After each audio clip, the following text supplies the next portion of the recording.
Finalement, un dossier consensuel, c'est assez rare pour être souligné. Un dossier simple, c'est rare aussi. Alors simple dans son approche politique, je veux dire, évidemment toujours beaucoup plus complexe dans sa mise en œuvre juridique ou administrative.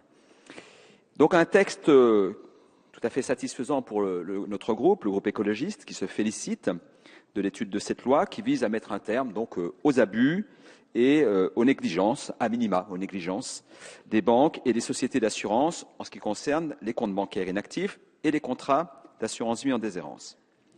La devise « Un bon client est un client qui s'ignore » a vécu.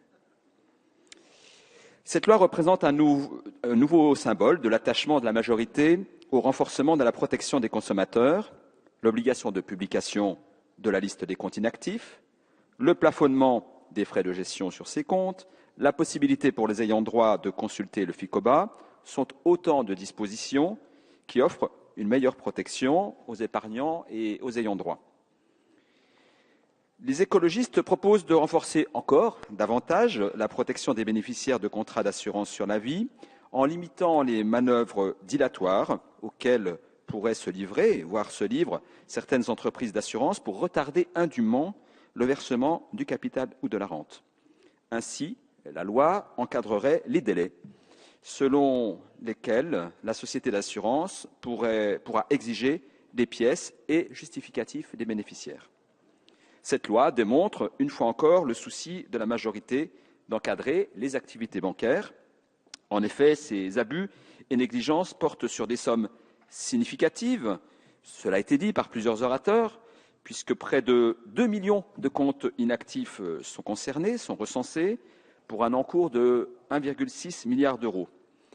Les encours sur les comptes dont les titulaires sont décédés représentent à eux seuls plus des 2/3, soit 1,2 milliard d'euros.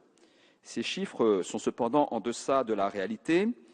En effet, plus de 1 200 000 comptes dont le titulaire est âgé entre 90 et 100 ans sont ouverts, alors même que, selon l'INSEE, seuls près de 70 000 personnes ont en France entre 90 et 100 ans. Donc 1,2 milliard de comptes pour 70 000 personnes, ce qui fait à peu près 14 comptes par personne.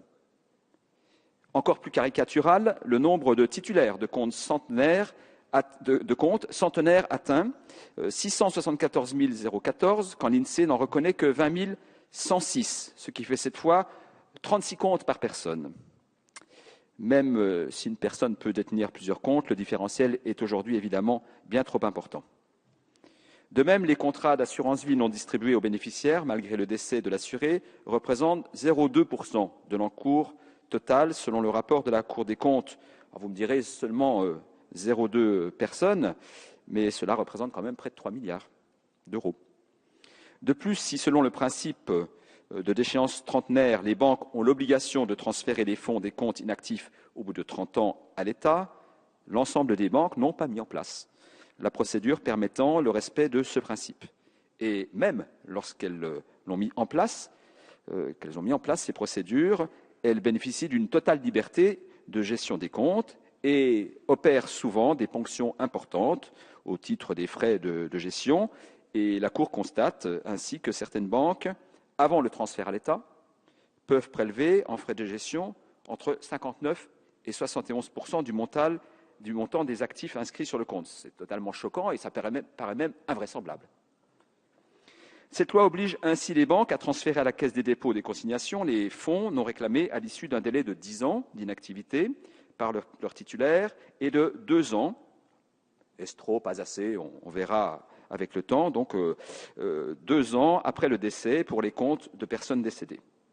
Les ayants droit, néanmoins, conserveront leurs droits sur la durée et disposeront encore de 20 ans pour faire valoir ces droits et se voir restituer les fonds avant la mise en application de la déchéance trentenaire. C'est donc l'intérêt des épargnants, mais aussi des contribuables, en assurant un meilleur respect de la loi qui est au cœur de cette loi. Cette loi montre également la réussite du travail collectif et l'intérêt parfois de se donner un peu de temps pour voir adopter certaines dispositions précises sur un sujet donné.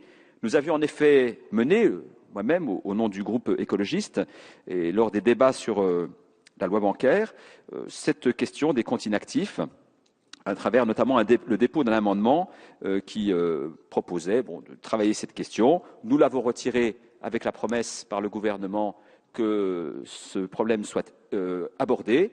Il l'est et la patience a été récompensée. Donc on s'en félicite. C'est bien que la parole donnée soit tenue. Je crois que c'est un bel exemple. J'avais déjà eu l'occasion de le signaler dans une autre circonstance et c'est bien, il faut le dire. Donc cette loi marque donc le respect des engagements pris par la majorité, mais aussi un effort d'écoute de sa part, puisqu'elle contient des dispositions qui permettent une mise en conformité avec les exigences de la CNIL et intègre les préconisations du Conseil d'État.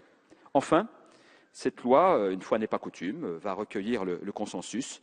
Je le disais en introduction de mon discours, et je crois qu'il faut saluer particulièrement le travail du rapporteur général, Christian Eckert, sur cette loi.